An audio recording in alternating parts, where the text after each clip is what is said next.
Dans le monde rapide dans lequel nous vivons, l'argent devient souvent le centre de nos pensées. Qu'il s'agisse de s'inquiéter de notre salaire, d'économiser pour l'avenir ou de sécuriser des fonds pour l'éducation, les préoccupations financières peuvent dominer notre quotidien. Mais que se passerait-il si les enseignements du Bouddha, qui a vécu il y a plus de 2500 ans, pouvaient nous offrir une nouvelle perspective sur l'argent? La sagesse du Bouddha, qui transcende le temps, peut nous guider sur la manière de nous rapporter à l'argent pour atteindre la paix d'esprit et la stabilité financière. Explorons sept principes clés du bouddhisme qui vous aideront à surmonter les soucis liés à l'argent et à parvenir à une vie équilibrée et enrichissante. Comprendre la vraie nature de l'argent. Tout d'abord, examinons la nature même de l'argent. Le Bouddha nous enseigne que l'argent n'est ni fondamentalement bon ni mauvais. C'est similaire à l'eau, essentielle à la vie, mais dangereuse si mal utilisée. L'eau peut nourrir la vie et répondre à nos besoins, mais si elle déborde ou est manipulée sans soin, elle peut causer des destructions. L'argent, comme l'eau, est un outil.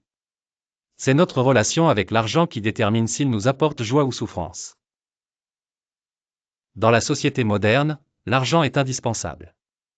Du paiement du loyer, à l'achat de nourriture, en passant par les dépenses en services publics jusqu'à la préparation de la retraite, l'argent semble être le thème sous-jacent de toutes nos préoccupations.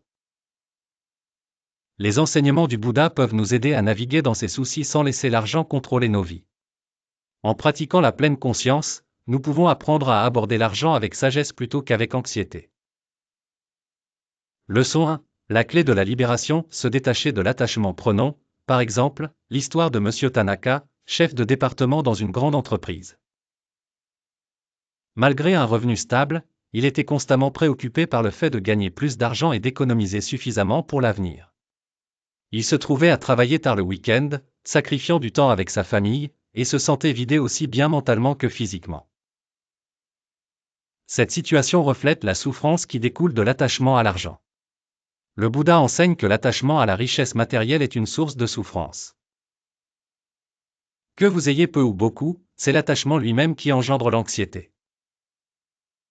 L'histoire de M. Tanaka reflète la sagesse du Bouddha. Plus nous courons après la richesse, plus elle nous échappe, et plus elle nous vole notre paix d'esprit. Alors, comment pouvons-nous nous libérer de ce cycle? Le principe bouddhiste de « savoir ce qui est suffisant » nous offre un aperçu profond. Il s'agit d'identifier ce dont nous avons vraiment besoin dans la vie et de réaliser que nous n'avons pas besoin de surplus.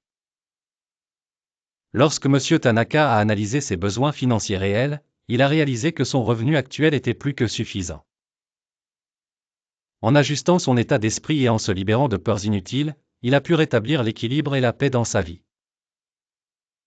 Leçon 2. La sagesse dans les dépenses. Maîtriser ses finances. Ensuite, examinons l'importance de la sagesse dans nos habitudes de dépenses.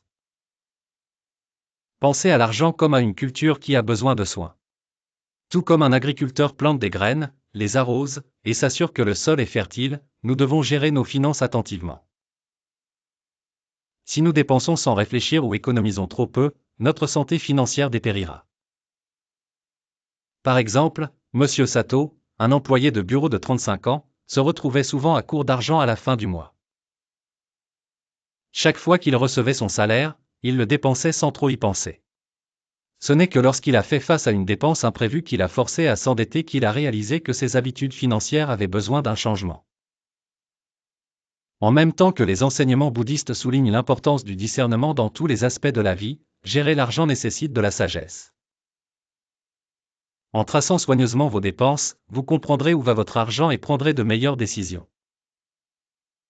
Le cheminement vers la stabilité financière de M. Sato a commencé lorsqu'il a commencé à suivre ses dépenses, réalisant où son argent était gaspillé, et a fait les ajustements nécessaires. Leçon 3. La valeur de multiples sources de revenus. Le Bouddha enseigne également l'importance de ne pas dépendre d'une seule source pour tout dans la vie. Ce principe peut également s'appliquer à notre situation financière. À l'époque du Bouddha, le conseil était de ne pas se fier à un seul morceau de bambou pour construire un pont, c'est-à-dire de ne pas mettre toutes vos ressources dans un même panier. Dans le monde d'aujourd'hui, ce conseil se traduit par la diversification de nos sources de revenus. Prenons, par exemple, M. Sato, qui, après son appel de réveil financier, a décidé de trouver des sources de revenus alternatives. Au lieu de se fier uniquement à son salaire, il a commencé une activité en ligne en parallèle. Bien que les revenus n'étaient pas importants au début, ils lui ont offert une sécurité financière supplémentaire et une opportunité d'explorer de nouvelles compétences et passions. Ce principe bouddhiste de diversification, pertinent même dans les temps anciens, est tout aussi crucial aujourd'hui.